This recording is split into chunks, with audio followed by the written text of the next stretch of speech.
What's up, everybody? Benji Bruce here with speakinglifestyle.com, and in this video I want to talk about how do you get more speaking gigs by sending less emails. So you're probably doing some outreach. Hopefully you're doing outreach in order to actually contact these events, but how do you actually get more gigs by sending out less? And this is something I wish I would have done sooner in my career. But in the beginning, I was essentially systemless.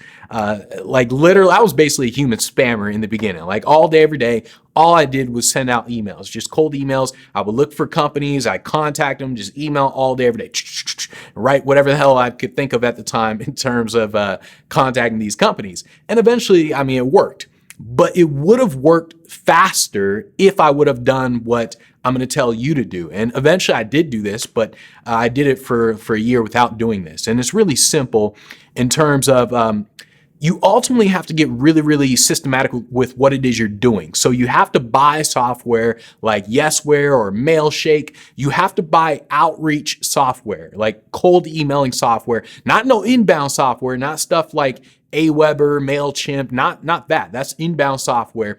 You have to buy outreach sales software like Yesware, Mailshake. I'm not going to go into the reasons why, but you just have to. And so here's the thing. So first you buy the type of software like Yesware or Mailshake. And what you want to do, once again, you got to systematize everything, because when you are contacting companies, you don't know if they're opening your emails. You don't know if your pitch is good. You don't know if your website is good. Like, you don't know anything in the beginning. And that's what happens if you don't have the software. And so what you do with this software is the software is going to tell you things like, did they open your email? Did they click? And all that sort of stuff. And you have to use this software to basically grow your business through analytics. You'll notice that real businesses, and remember, you have to build a real business, not a hobby. If you honestly don't have any software in your business, you have a hobby. You're not running a business.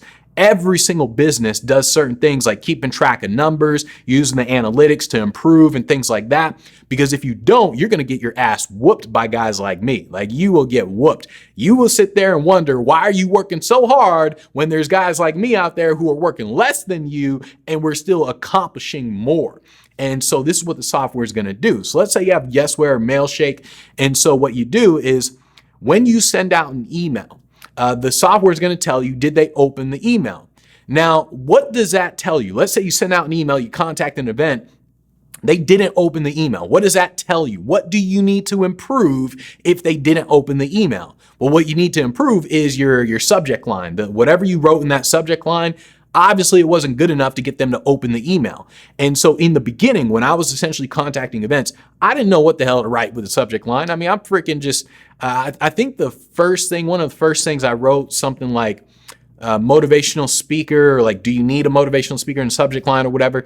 And it was all right. It wasn't really that cool or whatever, but I would have found out sooner what to have in the subject line if I would have used software like Yesware, Mailshake, and outreach software in general. So let's say you send out the email, they don't open it. Well, what that tells you is whatever you wrote in the subject line, you need to change it. You need to improve it. But let's say you send it out and then all of a sudden they open it, but they didn't click on the link. So you pitched them, they didn't click on the link. What does that tell you? It tells you that whatever you wrote in the email needs to be improved. So whatever your pitch is, it was a pretty bad pitch. And they're just like, this dude's a scrub, this speaker's a scrub, we're not even gonna look at their email because this pitch is so horrible. And so that's what they're thinking in their head, but they don't tell you that. They just don't respond. So if you send it out, they open the email, you send it out, they read the email, but they didn't actually click on the link to your website, you need to know that, hey, you got to improve your pitch. But let's say you send out the email, they open it, they read it, they click on the link to your website. Now they don't respond to your email. They don't respond. Well, what does that tell you? It can be a couple things, but the main thing it tells you is that your website sucks. That's the main thing it tells you, because you contacted them, they clicked on the link to your website, they looked at your website, but then they said, this speaker's a scrub. His website looks pretty bad. I'm not even going to reply to this guy. And so that's what that's what it tells you if they essentially click on the link, but they didn't respond. And so tools like Yesware and Mailshake, what it does is it just helps you in terms of where you need to improve. If you are not using these tools, keeping track of numbers and analytics, that sort of stuff, you are basically running a hobby. You're not running a business. there isn't a single 7-figure business out there that isn't keeping track of things like this, because when you keep track of your numbers, you know what to improve. When you don't, you just do stuff and you're just like, I don't know, like what's going wrong here? Like I'm doing all this work, but nothing seems to be working.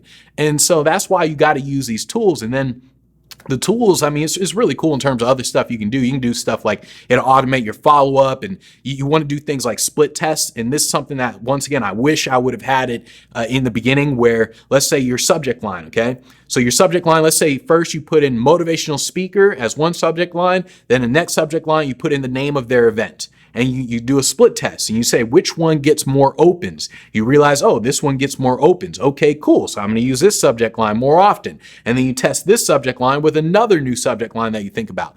And then all of a sudden you do the same thing with your pitch. You're like, you know what? I'm going to pitch. I'm going to have this really long pitch. Oh, so-and-so, great speaker. He's spoken for blah, blah, blah. Oh my goodness, he does it. Blah. I'm going to have this long pitch. And then I'm going to do a short pitch. Hey, I'd love to come speak at your event. Here's a link to my website. And you split test those and you see, oh, well, which one actually gets a better response? And so that's what you're doing with these tools. And I can't stress this enough. These outreach tools sound like inbound tools. They sound like things you can do with Aweber, MailChimp, all these other inbound marketing tools that you have, like an email newsletter. Do not use the email newsletter tools for outbound, because they will shut you down. Without a doubt, you cannot do outreach with inbound marketing tools like Aweber. Sure, they have similar stuff that you can do with it, but don't do it. I warned you, if you do it, trust me, you're going to get shut down. And so you have to use these tools. You got to keep track of numbers. And like I said, you got to start getting more serious about your business. If you are just doing everything, you're keeping track of everything in your head, you don't have a CRM, you don't have these outreach tools, you have a hobby, and you are going to get destroyed by guys like me who can literally work half the time and still do more just by using these tools. So you have to essentially use these tools if you want to take things up a notch. And that's ultimately how you're going to actually contact more events, by doing less work. And that's how you're going to get more speaking gigs, by sending out less emails. And once again, guys, if you like this video, make sure you subscribe. Make sure you sign up to a newsletter on speakinglifestyle.com. If you want my help personally, go to speakproacademy.com. Join the program, and that's where we help everybody inside the program in the Facebook group and all that sort of stuff. So I will see you guys soon. And by the way, if you have any questions, make sure you comment on the video. If it's a really good question, I may just make a whole other video on it, or you can just send me an email. And then if it's a really good question, once again, I'll probably just make a whole other video on it. So I will see you guys later. Adios. Toodles.